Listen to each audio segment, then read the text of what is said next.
Hello, I'm Duncan Golostani. Welcome to Pensions at Work 100, a programme from the Pensions and Lifetime Savings Association and ITN Business.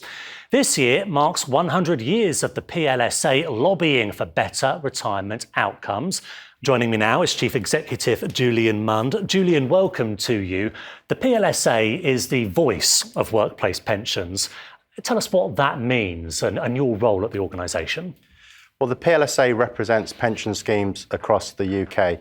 We have 30 million savers invested into those pension schemes and assets of £1.3 trillion being invested on behalf of those savers.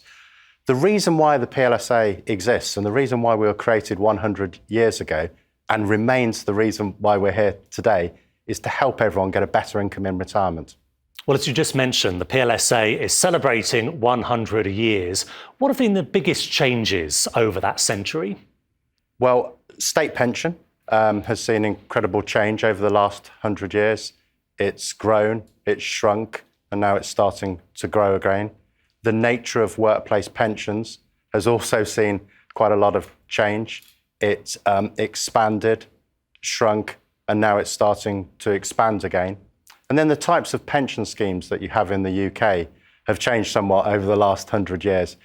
We've moved from a world of final salary defined benefit pension schemes into defined contribution DC pension schemes. And even then, when you look at those DC pension schemes, that's changed quite a bit over recent years, not over the last 100 years, but over recent years. It's moved from a situation where if you were saving your money into a DC scheme, you would automatically get an annuity when it came around to drawing your income, to now having a whole range of choices that you get to make when it comes to taking your pension as a result of pensions freedoms that have been introduced. And more possible changes. The government recently has floated proposals for consolidation.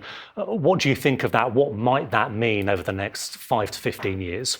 Recently at Mansion House, the Chancellor made a series of announcements, and that might mark the moment when we really see an acceleration in the pace of consolidation in the UK.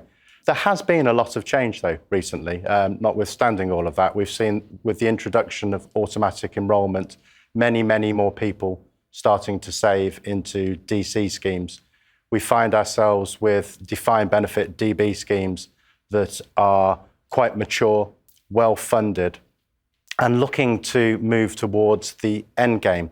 And so that means that naturally people's attention is starting to turn towards how can we help savers with the choices that they need to make when it comes around to retirement. Looking to the future then, the next 100 years, what are the priorities for you as an organisation? Well, I think the number one priority is around how much money is being invested into pensions. Only half of savers are putting enough money away and are going to have enough money saved so that when it comes around to drawing their retirement income, they're going to be able to have an amount that's going to meet the targets that were set by the Pensions Commission. So for the PLSA and for our members, it's going to be incredibly important to do all that we can to try and get more money being invested into pensions. One thing that we've tried to do to help people picture what their future might be, to help people get an understanding as to how much money they might need to invest, is create a set of retirement living standards. And we break that down into 3 different levels of retirement: minimum, moderate, and comfortable. And I'll just give one example around some of the numbers. For a single person retiring, the amount of money that you need to have a minimum standard of living will be £13,000 a year. To have a moderate standard of living, it would be around £23,000 a year. And to have that comfortable standard of retirement, it would be an incredible £37,000 a year. So looking to the future, doing all that we can to get more people saving into those pensions is incredibly important for the PLSA. Julian, as you say, such an important topic for all of us. Thank you so much for your insight. Thank you very much.